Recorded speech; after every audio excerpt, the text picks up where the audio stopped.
Mari kita satu dalam doa. Dan Yesus, terima kasih ya Tuhan atas tuntunan dan penyertaan Tuhan sehingga pada pagi hari ini kami bisa memulai pelajaran kami Tuhan dengan keadaan sehat bersama tidak terganggu Tuhan.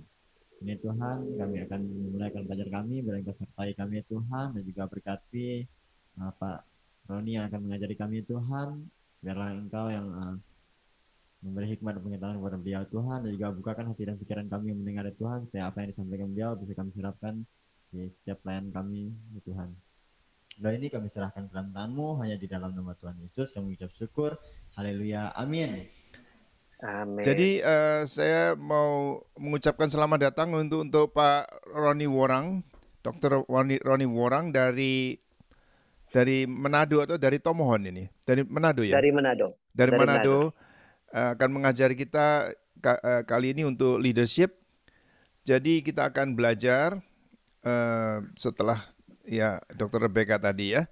Jadi kita sekali lagi saya minta adik-adik belajar dengan teliti, dengan taat, supaya pengajaran ini bisa menjadi berguna, nanti pasti akan ada guna di dalam pelayanan Anda semuanya. Saya memberikan kesempatan sekarang, silahkan Pak Roni. Baik, terima kasih Pastor David. Ya.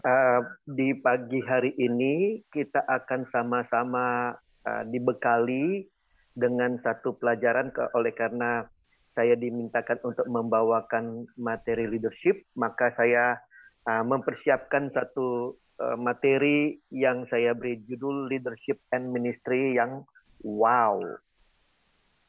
Kita tinggalkan leadership yang biasa-biasa, kita tinggalkan ministry kita yang cuma asal-asal jadi.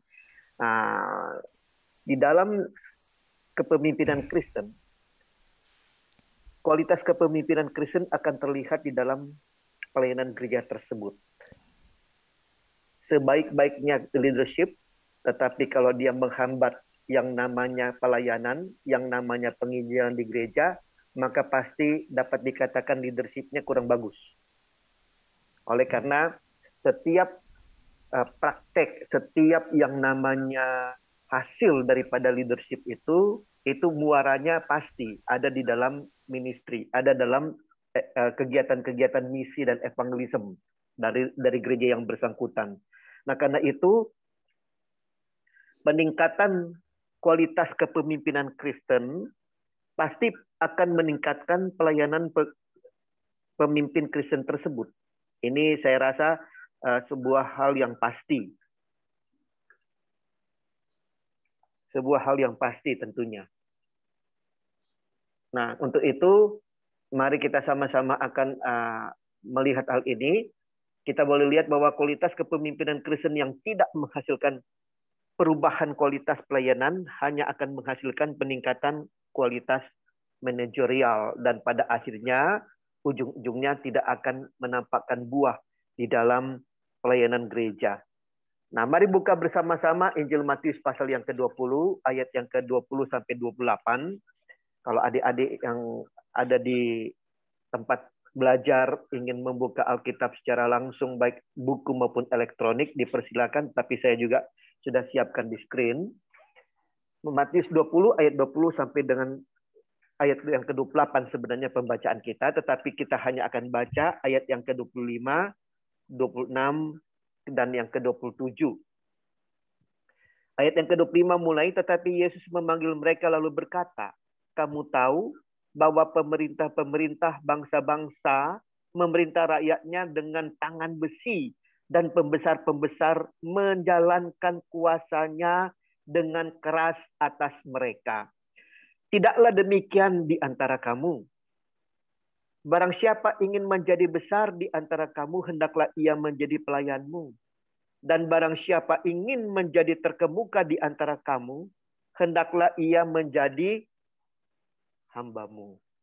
Dari ayat-ayat ini kita boleh melihat bahwa Yesus menginginkan yang namanya leadership itu, Christian leadership atau church leadership atau apalah namanya itu, pada dasarnya Tuhan mau ada sesuatu yang berbeda daripada apa yang kita kenal atau apa yang sering kita lihat dipraktekkan oleh dunia ini di bidang kepemimpinan. Sudah sering kita dengar bagaimana pemimpin-pemimpin dunia yang oleh Yesus dibahasakan sebagai menjalankan pemerintahan atas rakyatnya dengan tangan besi atau menjalankan kuasa dengan keras, itu sudah hal yang lumrah dalam kepemimpinan yang dipraktekkan oleh dunia ini. Ambil contoh, supaya terlihat berwibawa, supaya bisa kita dihormati oleh anak buah kita, maka sebagai seorang pemimpin, kita berlagak galak. Salah sedikit atau misalnya ketika meeting orang tidak mau dengar kita lalu gebrak meja. Itu pola dunia. Tidak demikian yang dikatakan oleh Tuhan Yesus, tidak demikian kalau itu dilakukan oleh seorang pemimpin yang takut akan Tuhan, seorang murid Tuhan. Seorang murid Tuhan gayanya berbeda. Kuasa kepemimpinan itu akan mengalir secara sendirinya oleh karena Tuhan yang memberikan kuasa kepemimpinan itu, dan dia akan bertanggung jawab untuk membuat kuasanya itu dalam diri kita terus berkembang. Sehingga kita boleh lihat kuasa kepemimpinan kita itu mulai dari kecil, kemudian mulai menengah, dan pada akhirnya kuasa kepemimpinannya kita itu akan membesar. Dan dengan demikian akan juga memperbesar ruang lingkup pengaruh kepemimpinan kita. Jadi, tidak perlulah kita berlagak galak, tidak perlulah kita berlagak garang hanya untuk mendapatkan yang namanya kuasa kepemimpinan, hanya untuk mendapatkan pengakuan, legitimasi dari orang-orang yang kita pimpin. Tidak perlu. Kita tunjukkan saja apa yang Tuhan berikan kepada kita, dan biarkan orang itu yang melihat ada Tuhan dalam kehidupan kita. Ini sebenarnya prinsip utama di dalam kepemimpinan Kristus. Nah, karena itu mari kita coba lihat bagaimana kepemimpinan dan pelayanan dalam konsep Yesus itu. Ada beberapa prinsip yang saya temukan dan saya siap share untuk teman-teman semua. Yang pertama, kepemimpinan dan pelayanan itu harus berbeda dengan dunia ini. Ketika kita menjalankan kepemimpinan, misalnya di dalam kepemimpinan gereja, maka otomatis dunia justru akan bertanya, justru dunia akan meminta pendapat, justru dunia akan meminta nasihat dari gereja. Nah, kalau misalnya kepemimpinan gereja mengadopsi kepemimpinan dunia, siapa yang perlu belajar siapa? Nah, karena itu di sini yang perlu kita garis bawahi. Kalau kita mau melihat bahwa kepemimpinan dan pelayanan gereja itu harus berbeda dari dunia ini. Karena dari kepemimpinan dan pelayanan gereja, justru dunia akan belajar. Ambil contoh, servant leadership itu seperti apa ya? Itu dunia seringkali bertanya-tanya. Nah, mereka boleh lihat, mereka boleh pelajari, mereka boleh adopsi dari gereja. Apalagi, bukan cuma sekedar servant leadership, tetapi yang namanya service excellent atau excellent service itu. Mereka tahu dari mana? Mereka tahu nanti akan mereka lihat ketika gereja mempraktekkan yang namanya excellent service. Pelayanan kita tidak biasa-biasa. Pelayanan kita tidak rata-rata. Pelayanan kita tidak mengikuti mayoritas kata orang. Tidak seperti itu. Kita yang menciptakan. Kita yang meng-create sesuatu yang baru. Yang lewatnya dunia akan berkata, wah, seperti ini toh pelayanan yang excellent. Pelayanan yang luar biasa itu seperti ini toh.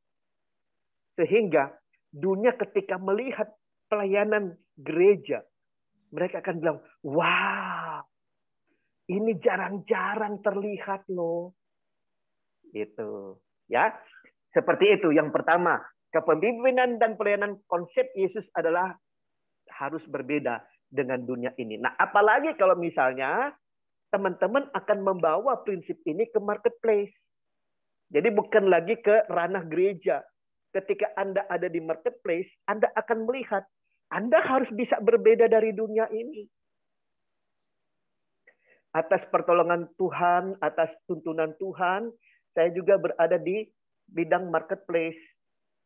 Puji Tuhan, beberapa tahun belakangan ini saya dipercayakan oleh Tuhan untuk bisa menjadi trainer bagi salah satu mall terbesar di Kota Manado. Namanya Mall Manado Town Square. Dan atas pertolongan Tuhan pula, saya dibawa oleh Tuhan untuk masuk ke dalam dunia perhotelan untuk memberikan kepada mereka training-training kepemimpinan. Perhatikan, ketika kita ada di marketplace dan prinsip-prinsip kepemimpinan Yesus itu kita bawa ke sana, itu akan mendatangkan sesuatu yang baru. Sesuatu yang baru. Saya jujur ketika masuk dalam marketplace, saya mengikuti saran dari beberapa orang yang mengatakan, Pastor, kalau Pastor mau dalam tanda petik laku di marketplace, jangan dululah bawa-bawa Pastor punya gelar pastor. Jangan dulu. Ya saya coba ikutin awalnya. Tetapi minta maaf, tidak ada sesuatu yang bisa tersembunyi. Ketika jemaat saya mengikuti beberapa pameran yang dilakukan oleh teman-teman saya, akhirnya beberapa jemaat itu langsung panggil saya, Pastor, Pastor, Pastor, Pastor. Nah, akibatnya apa? Orang kemudian kenal. Saya sempat deg-degan, aduh mati ini. Penyamaran ini terbongkar sudah. Apa resikonya? Ya sudahlah, terserah kepada Tuhan. Tetapi Anda tahu, ternyata apa yang saya khawatirkan tidak pernah terjadi. Karena apa? Justru ketika teman-teman yang di marketplace ini tahu saya pastor, apa yang jadi? Justru rasa hormat, justru rasa segan itu malah muncul dan terasa. Perlakuan mereka itu terasa berubah kepada saya. Sehingga di sini prinsipnya. Ketika kita membawa kepemimpinan pola Kristus itu ke marketplace, itu akan mendatangkan sesuatu yang luar biasa dalam kehidupan kita. Sekali lagi, intinya di sini. Mari kita membawa sebuah kepemimpinan yang berbeda dari dunia ini. Yang kedua, kepemimpinan dan pelayanan pola Yesus itu bukan pada posisi, bukan pada kedudukan, bukan kepada jabatan. Nah, saya harap setelah teman-teman menyelesaikan masa pendidikan dan terjun dalam pelayanan, tidak ada yang saling berebut yang namanya posisi, tidak ada yang saling berebut yang namanya kedudukan, apalagi jabatan. Karena apa? Karena pola kepemimpinan Yesus itu pada peran Anda, pada fungsi Anda. Anda berperan atau tidak? Saya ambil contoh kembali kepada saya. Walaupun saya aktif di marketplace, tetapi saya tetap menyadari bahwa hakikat saya adalah pemimpin gereja. Jadi saya tetap akan memberikan kontribusi kepada gereja lokal di mana saya tertanam di dalamnya. Tanpa diberikan sebuah jabatan sekalipun, tanpa diberikan sebuah kedudukan atau posisi sekalipun, tetapi fungsi harus tetap berjalan. Dan Anda akan menikmati bahwa menjalankan fungsi itu ternyata, minta maaf ya, jauh lebih dihormati daripada Anda sekedar mengejar yang namanya kedudukan, yang namanya posisi, yang namanya jabatan. Tidak seperti itu, teman-teman.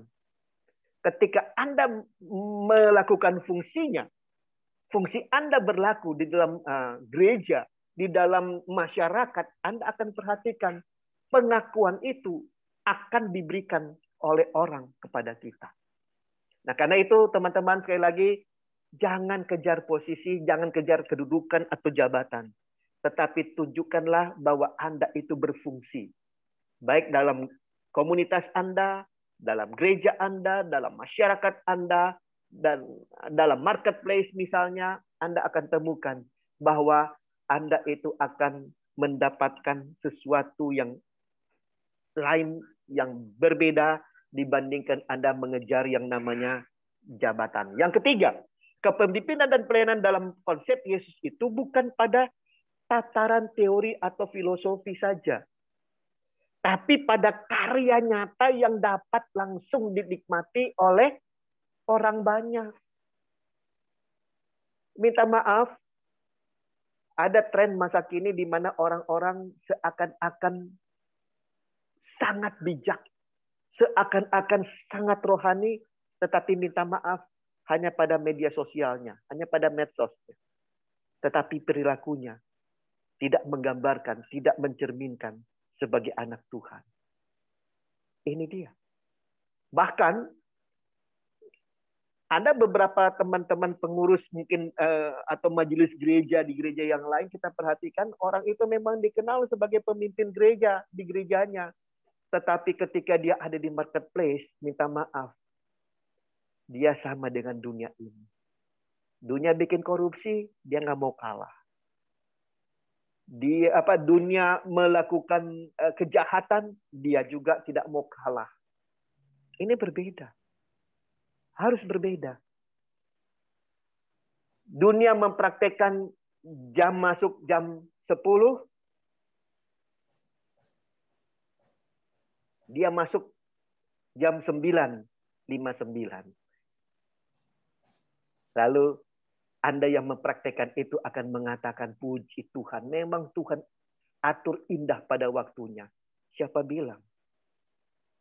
Memang kelihatannya belum jam 10, 9:59. Tetapi waktu Anda masuk kerja di kantor, 9:59 itu sebenarnya sudah kategori terlambat. Mari saya tunjukkan bahwa itu terkategori terlambat.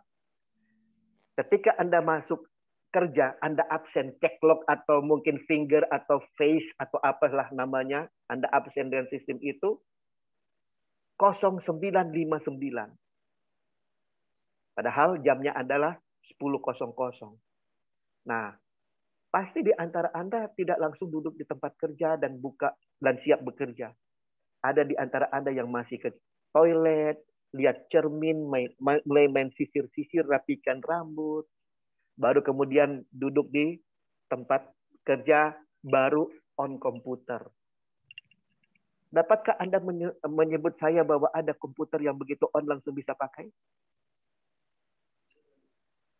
Dia pasti butuh proses untuk on. Dan proses untuk on mungkin antara setengah menit sampai 1 menit. Coba Anda kalkulasi dengan jam Anda sisiran di kamar kecil. Belum lagi kalau Anda mungkin sempat keluar dari rumah, itu ternyata belum sempat sarapan. Apa yang jadi? Anda perhatikan ketika Anda mulai kerja, bukan 10:00. Oke? Ini. Sekali lagi. Yang dituntut itu adalah orang bisa menikmati bahwa Anda itu berbeda. Anda itu berkualitas. Itu yang diminta oleh Tuhan Yesus. Oke. Nah, bagaimana ciri-ciri dari kepemimpinan dan pelayanan yang wow? Para pemimpinnya pasti memiliki hal-hal berikut ini. Pertama, intelektual di atas rata-rata. 2, emosi yang stabil dan terkendali. 3, kerohanian yang mampu diteladani. 4, personabilitas atau kepribadiannya itu di atas rata-rata. Sorry, saya langsung cepat begitu karena saya akan uraikan yang berikut ini. Yang pertama, seorang pemimpin yang wow pelayanannya itu pasti akan memiliki yang disebut intelektual di atas rata-rata. Yang bagaimanakah itu? Yang pertama, dia memiliki yang namanya logical thinking. Mampu berpikir rasional dan tertata rapi. Yaitu memiliki kemampuan untuk menyusun gagasan. Jangan mau menjadi seorang pemimpin kalau misalnya membuat sebuah ide pun masih tanya-tanya orang. Anda sebaiknya jadi pengikut dulu selama sekian periode, baru Anda bisa jadi pemimpin. Kalau Anda masih untuk membuat gagasan saja masih tanya-tanya orang, ya. Harus ada punya logical thinking. Yang kedua, creative thinking, yaitu mampu berpikir yang berbeda dan tidak biasa. Caranya, bertanya dan jawablah dengan hal-hal yang tidak biasa. Kadang-kadang, dan sering kita jumpai, bukan masalah kadang-kadang ya. Seringkali kita jumpai pola pikir kita itu senangnya satu stem, satu suara. Seperti paduan suara ya. Sebelum mereka nyanyi, mereka stem suara dulu. Tut, oke. Do. Yang lain semuanya pada ikut. Suara 1, suara 2, suara 3, suara enggak ada suara 4. Cuma 1 sampai 3. Ya. Suara 1, 2, sampai 4 lah. Suara 4. Karena suara 4 tebas. Itu. Ya.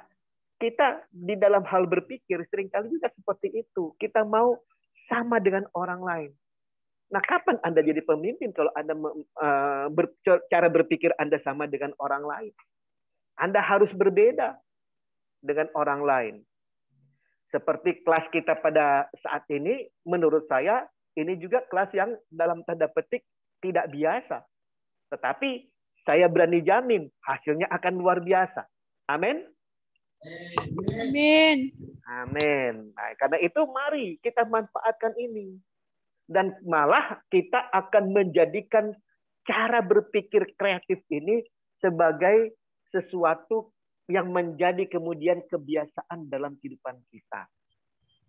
Yang ketiga, practical thinking, yaitu kemampuan untuk mengeluarkan ide-ide yang mudah diwujudkan, mudah diterapkan. Jangan punya ide yang terlalu muluk-muluk.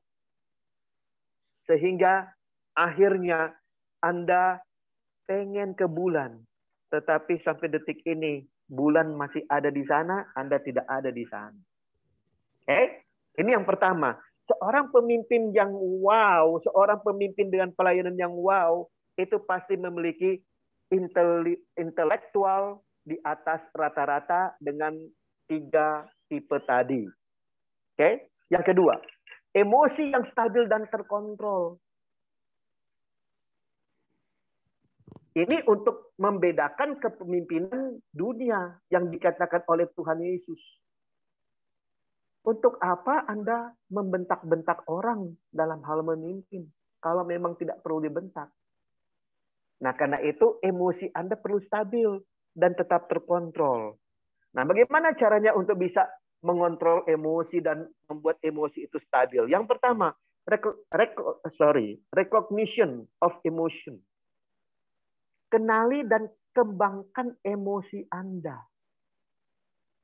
Anda harus kenal, oh, emosi saya ternyata ini. Itu yang positif. Sementara yang negatif, ini. Anda perlu kenal terlebih dahulu. Karena apa? Tidak semua emosi itu negatif. Jadi, tidak terlalu tepat bila mana Anda menghilangkan emosi Anda. Ada emosi yang positif yang perlu dikembangkan. Sementara itu ada emosi yang negatif yang Anda perlu kuasai, yang perlu Anda kontrol. Dan kalau boleh hilangkan. Kalau boleh. Tetapi kalau tidak bisa dihilangkan, minimal kita kontrol. Sehingga ketika itu terjadi, tidak akan mendatangkan kerugian bagi diri kita maupun kepemimpinan kita, apalagi pelayanan kita. Yang kedua, untuk dapat mengontrol emosi, kita harus memiliki yang namanya expression of emotion. Apa itu? Kemampuan kita dalam mengekspresikan setiap emosi secara cerdas. Ingat, emosi itu bisa menular. Semisal, umumnya ketika kita ada dalam ibadah duka, itu pasti kita duduknya gini, diem minimal. Ada yang mulai sedikit menangis. Ada yang memang sudah sampai menangis. Kalau kita ada di rumah duka, kalau ada kita di acara duka. Lalu tiba-tiba ada seorang pengkhotbah, pengkhotbahnya tidak terlalu serius dia khotbah, dia ajak ketawa. Akhirnya apa? Bahkan keluarga yang mengitari jenazah sekalipun ikut ketawa. Anda perhatikan, emosi itu menular. Ketika di ibadah duka pun kita boleh lihat, ketika ada satu keluarga yang mulai menangis, maka itu menular. Para pelayat pun ikut merasakan emosi itu, karena menular. Nah, karena itu tolong perhatikan, ekspresikan emosi kita itu secara cerdas. Secara cerdas artinya ya kita tidak bisa menutupi emosi kita, tetapi kita tahu kapan waktunya emosi itu kita ekspresikan. Yang ketiga, management of emotion.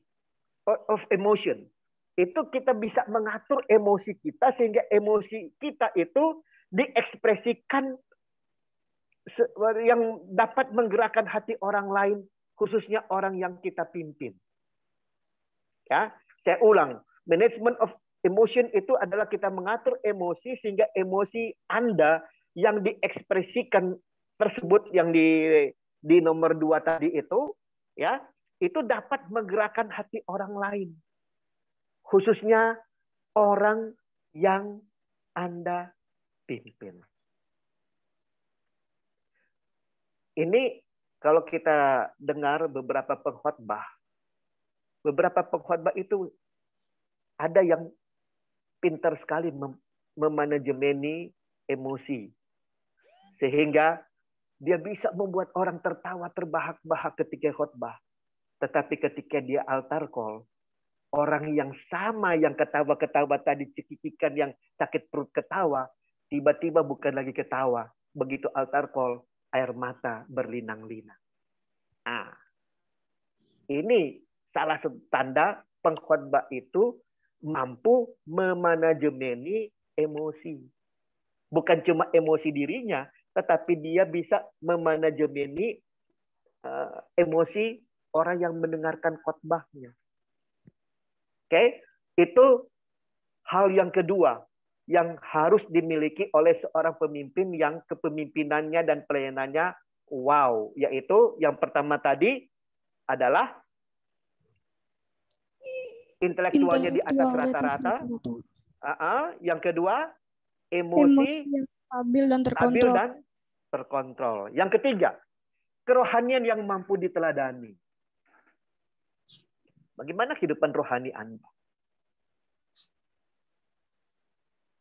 Anda boleh saja kehidupan rohani, tetapi orang lain bisa meneladani kehidupan rohani Anda.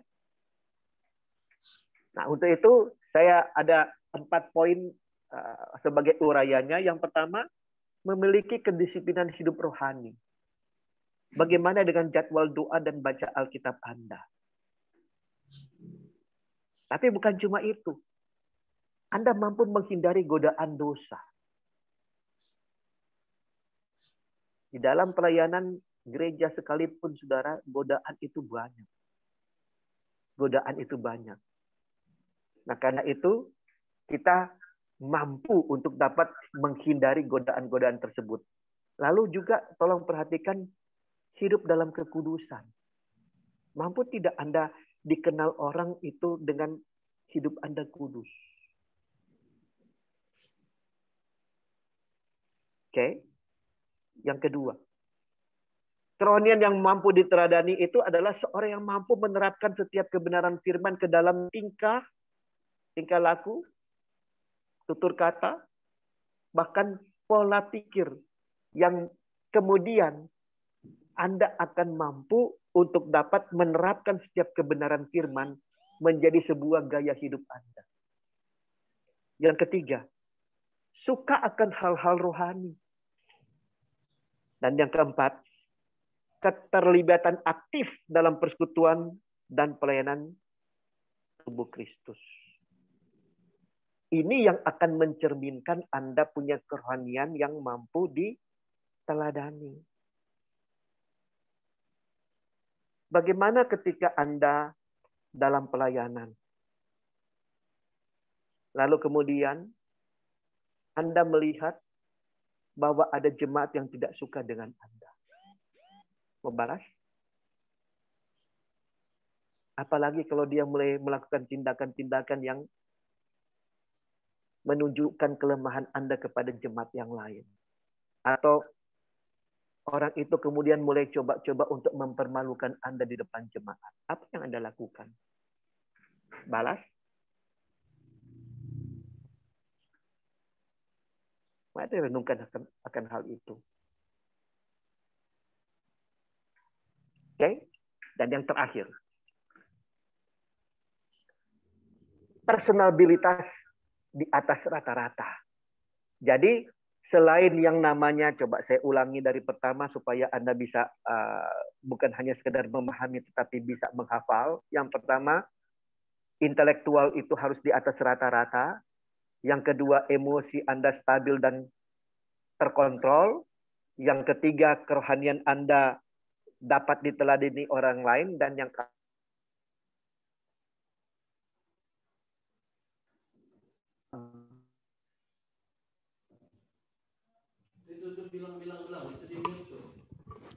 Di mute Pak. Di punya Pak Roni di mute. bagaimana? Rupanya Ya, ada dua event di situ. Ada dua. Tapi yang satu cuma suara, yang satu cuma video ya. Iya, betul. Jadi yang kelihatan di mute itu nggak apa-apa, adik-adik. Karena yang Iya. suara yang tetap nggak ada videonya Iya. tapi ada audionya. Iya, betul. Saya pakai dua device soalnya. Iya. Oke. Ya. Saya lanjutkan. Personalitas atau kepribadian di atas rata-rata. Yang pertama, self-awareness. Yaitu kesadaran diri. Kesadaran diri ini terdiri dari, pertama, pengenalan diri Anda bagaimana. Anda kenal siapa diri Anda? Rasanya lucu ya. Masa diri sendiri tidak dikenal. Tetapi jangan salah. Dalam banyak kasus, ada cukup banyak orang bertanya, emang saya siapa? Saya kayaknya tidak mengenal diri saya sendiri. Yang kedua, pengenalan akan posisi Anda. Posisi Anda apa? Jangan salah, ketika Anda hanya merupakan jemaat biasa di gereja, gaya Anda pasti agak sedikit santai. Gaya Anda mungkin dalam tanda petik agak sedikit ugal-ugalan. Tetapi ketika Anda mulai naik menjadi seorang pemimpin di gereja, tentunya ada konsekuensi lain. Nah, untuk itu Anda harus kenal posisi Anda di mana. Jangankan itu, teman-teman, ya. Jangankan itu, teman-teman. Ketika Anda kurang uang, Anda pasti akan beranggapan, yang penting saya punya HP, bisa pakai telepon, udah cukup bagi saya. Itu ketika uang Anda minim. Tetapi kemudian ketika Anda punya uang yang sedikit lebih, Anda akan tanya, HP yang lebih bagus dari ini mana ya? Anda tanya kepada teman-teman Anda yang lain. Ketika Anda punya banyak uang, pertanyaan Anda bukan HP mana yang lebih bagus. Pertanyaan Anda akan berubah. HP mana yang paling mahal? Ya, Anda perhatikan. Untuk yang namanya standar ekonomi saja bisa mengubah gaya hidup kita. Nah, karena itu Anda perlu yang namanya pengenalan posisi. Dan yang ketiga, ya, self awareness ini adalah Anda juga harus mengenal apa tujuan hidupmu. Apa tujuan hidupmu? Karena seorang yang punya tujuan hidup, pasti gaya hidupnya, pola perilaku dan pola pikirnya pasti akan berbeda dengan orang yang tidak punya tujuan hidup. Nah, karena itu self-awareness Anda akan menentukan Anda punya kepribadian berbeda daripada orang yang lain. Yang kedua, self-confidence, kemampuan untuk rasa percaya diri yang akurat. Anda akan terlihat punya kepribadian di atas rata-rata apabila Anda memiliki yang namanya self-confidence. Yang ketiga, self-motivation. Untuk apa sih Anda dengar motivasi seperti dari yang dari dunia ini? Banyak Anda punya alternatif. Anda bisa dengarkan Mario Teguh. Anda bisa dengarkan Tung Desemaringin. Atau siapa yang motivator Indonesia. Tapi tolong perhatikan. Motivator terbaik itu adalah diri Anda sendiri. Nah, karena itu, milikilah yang namanya self-motivation. Kemampuan untuk memotivasi diri Anda sendiri. Misalnya, motivasi untuk selalu mau maju. Motivasi yang untuk mau bangkit dari setiap kegagalan yang Anda alami. Itu butuh self-motivation. Anda memotivasi diri Anda sendiri. Baik, saya hanya mempersiapkan materi sampai di situ. Bila mana ada teman-teman yang ingin berdialog, ingin tukar menukar pengalaman, silahkan. Selain daripada yang mau bertanya, mumpung masih ada cukup waktu tuh bagi saya untuk diskusi. Masih ada beberapa menit sampai jam 10 ya. Iya, silahkan teman-teman kalau mau memanfaatkan waktu ini untuk kita berdialog, kita boleh tukar pikiran, tukar pengalaman, silahkan. Pak, saya mau tanya Pak. Boleh. Tentang kita kan suatu saat menjadi seorang pemimpin. Terutama sebagai hamba Tuhan itu kalau misalnya ada pelayanan duka gitu Pak. Kan menurut Bapak tadi kita harus pandai mengatur emosi kita. Iya. Tetapi terkadang kita itu, saya pernah lihat hamba Tuhan itu serba salah Pak. Dia kalau dia tidak terlihat ikut ikut bersedih, nanti jemaat pikir oh gembalanya tidak peduli. Atau ketika dia menunjukkan ekspresinya terlalu sedih, jemaat juga heran juga. Jadi saya mau tanya yang tentang pengendalian emosi ini bagaimana Pak, lebih rincinya? Baik, pertanyaan yang luar biasa. Ada ide dari teman-teman yang lain? Karena ini kan bukan hanya sekedar forum tanya jawab, tapi forum kita bisa berbagi satu dengan yang lain.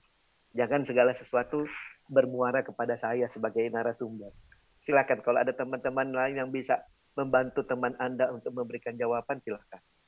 Atau mungkin juga akan berbagi pengalaman. Ada?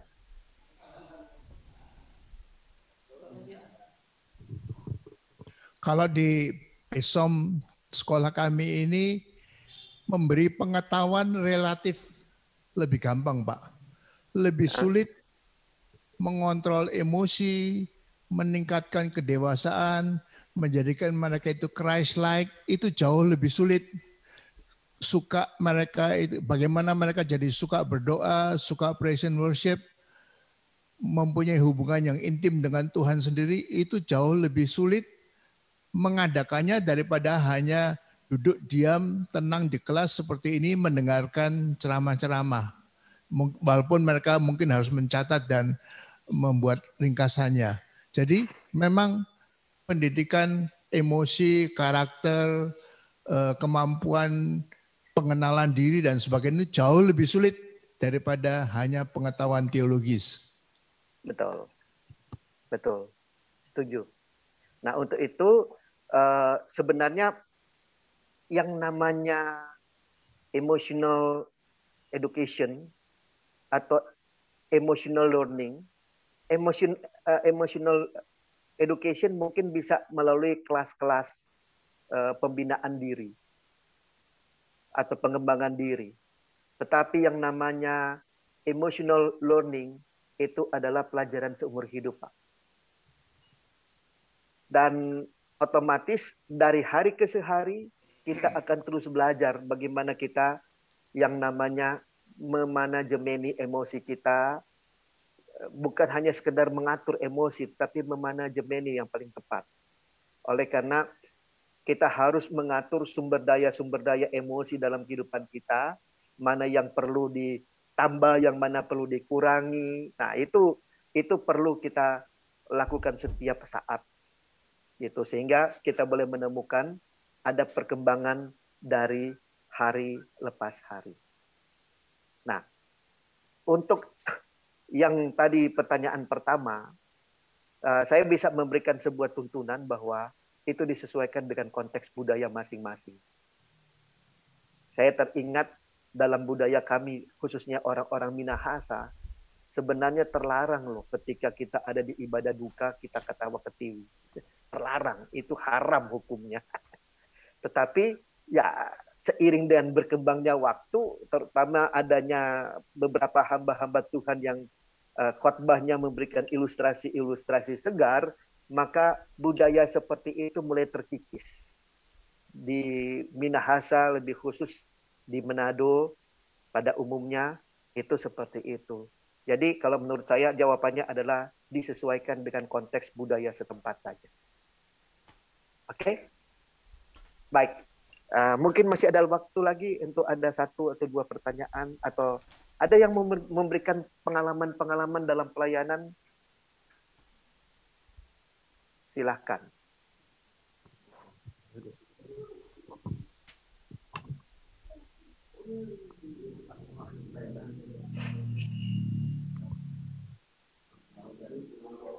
Ya, silakan yang sudah ambil mikrofon. Ya Pak, saya mau bertanya, kami kan di kampung Pak. Jadi kalau Bapak tadi bilang kan kita sebagai mimpin tuh harus mampu jadi teladan Pak. Gitu. Terus pertanyaan saya gini Pak, di kampung kami ke pendeta kami itu Pak, dia tuh apa ya? Harusnya kan dia harus menteladani gitu. Jadi setiap ada kegiatan, maksudnya dalam setiap ibadah, dia tuh harus kita panggil dulu Pak, harus dijemput ke rumah. Jadi kalau kita nggak jemput dia nggak datang gitu Pak. Jadi saya juga heran, kok gini ya, hamba Tuhannya kok harus dipanggil terus gitu. Seharusnya dia kan udah tahu jadwalnya kan, ada pelayanan, ada ibadah, tapi dia harus dijemput dulu. Itu gimana Pak? Oke, kalau boleh saya bertanya, apakah itu kebiasaan di sana? Maksudnya semua pendeta dari gereja lain juga seperti itu atau hanya dia saja? Hanya dia saja Pak. Oke. Nah, ini yang dalam artian pertanyaan tadi itu yang seharusnya menjadi pembelajaran bagi kita. Kalau menurut kamu, kira-kira hal itu bisa dipertahankan atau perlu dibuang? Menurut kamu? Perlu dibuang, Pak. Oke. Jadi khusus untuk kamu, ini pembelajaran yang bagus untuk kamu. Jadi kalau kamu sudah lihat bahwa hal itu keliru, jangan kamu adopsi. Jangan kamu contohi dalam kehidupan dan pelayanan kamu. Itu. Ya? Oke? Iya. Iya, Pak. Baik. Terima kasih. Ada lagi mungkin? Mungkin kalau tidak salah Pastor tinggal 1 orang lagi ya, Pastor, karena waktu kita. Kurang lebih ya. Iya, silakan. Kalau ada 1 orang lagi.